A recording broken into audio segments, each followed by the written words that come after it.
Hello guys, അപ്പോൾ ഈ ഒരു വീഡിയോ പറ്റി നോക്കാനായിട്ട് പോകുന്നത് ആമസോൺ പ്രൈമും നെറ്റ്ഫ്ലിക്സ് ഒക്കെ എങ്ങനെ ഫ്രീ ആയിട്ട് ലാപ്ടോപ്പിലൂടെ നമുക്ക് കാണാൻ സാധിക്കുന്നു എന്നാണ് നോക്കാനായിട്ട് പോകുന്നത്. അപ്പോൾ അതെങ്ങനെ ചെയ്യണം നോക്കാം. ഇത് ചെയ്യുന്നത് നെറ്റ് മിറർ എന്നുള്ളൊരു വെബ്സൈറ്റ് ഉപയോഗിച്ചുകൊണ്ടാണ്. ആദ്യം തന്നെ നമുക്ക് താഴെ ഡിസ്ക്രിപ്ഷൻ ബോക്സിലുള്ള ലിങ്ക് ക്ലിക്ക് ചെയ്തുകൊണ്ട് ഓപ്പൺ ചെയ്ത് കഴിഞ്ഞാൽ ഇങ്ങനെ ഒരു ഇൻ്റർഫേസ് ആയിരിക്കും നമുക്ക് കാണിക്കുന്നത്.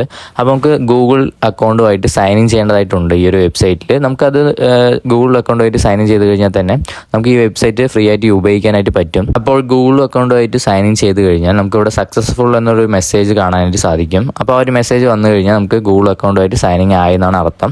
അപ്പോൾ ആയിക്കഴിഞ്ഞാൽ ഡയറക്റ്റായിട്ട് നമുക്ക് അതിൻ്റെ വെബ്സൈറ്റിൻ്റെ അകത്തേക്ക് നമുക്ക് പ്രവേശിക്കാനായിട്ട് സാധിക്കുന്നതായിരിക്കും. അപ്പോൾ നമുക്ക് ഇവിടെ നോക്കിക്കഴിഞ്ഞാൽ നിരവധി മൂവീസൊക്കെ നമുക്ക് ഇതിലൂടെ കാണാനായിട്ട് സാധിക്കുന്നതായിരിക്കും. ഇതിൽ നെറ്റ്ഫ്ലിക്സ് കൂടാതെ നമുക്ക് ആമസോൺ പ്രൈമും യൂസ് ചെയ്യാനായിട്ട് പറ്റും. നിരവധി OTT പ്ലാറ്റ്ഫോമൊക്കെ ഇതിലൂടെ നമുക്ക് ഫ്രീ ആയിട്ട് കാണാനായിട്ട് സാധിക്കും. അതിനായിട്ട് ഈ ഒരു ഡോട്ടിൽ ക്ലിക്ക് ചെയ്തതിന് ശേഷം ഇവിടെ ആമസോൺ പ്രൈം എന്നുള്ളൊരു ഭാഗത്ത് ക്ലിക്ക് ചെയ്യുക. ഈ ഒരു ഓപ്ഷനിൽ ക്ലിക്ക് ചെയ്ത ഉടനെ തന്നെ നമുക്കതൊരു 2 സെക്കൻഡിൽ ലോഡ് ആവുന്നതായിരിക്കും.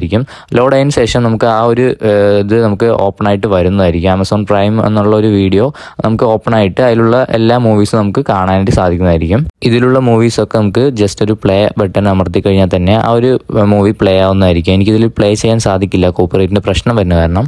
അപ്പോൾ ഈ ഒരു സൈറ്റ് എങ്ങനെ ലാപ്ടോപ്പിൻ്റെ ഹോം സ്ക്രീനിൽ കൊണ്ടുവരുമെന്ന് നോക്കാം. അതിനായിട്ട് ഈ ഒരു മേലുള്ള ഈ ഒരു ഓപ്ഷനിൽ ക്ലിക്ക് ചെയ്യുക. ഈ ഒരു ഓപ്ഷൻ കൊടുത്താൽ തന്നെ നമുക്ക് ഇൻസ്റ്റാൾ എന്ന് വരും. ഇൻസ്റ്റാൾ കൊടുത്താൽ തന്നെ നമുക്കത് ഹോം സ്ക്രീനിൽ വരുന്നതായിട്ട് സാധിക്കുന്നതാണ്. അപ്പോൾ ഹോം സ്ക്രീനിൽ നിന്നുകൊണ്ട് തന്നെ നമുക്ക് ഈ ഒരു വെബ്സൈറ്റ് ഓപ്പൺ ചെയ്യാനും ക്ലോസ് ചെയ്യാനായിട്ടൊക്കെ സാധിക്കുന്നതായിരിക്കും. അപ്പോൾ ഇത്ര മാത്രമാണ് ഈ വീഡിയോ ഇഷ്ടപ്പെട്ടു കഴിഞ്ഞാൽ ലൈക്ക് ചെയ്യുക. അപ്പോൾ ഈ ചാനലൊന്ന് സബ്സ്ക്രൈബ് ചെയ്യുക, സപ്പോർട്ട് ചെയ്യുക. Thanks for watching.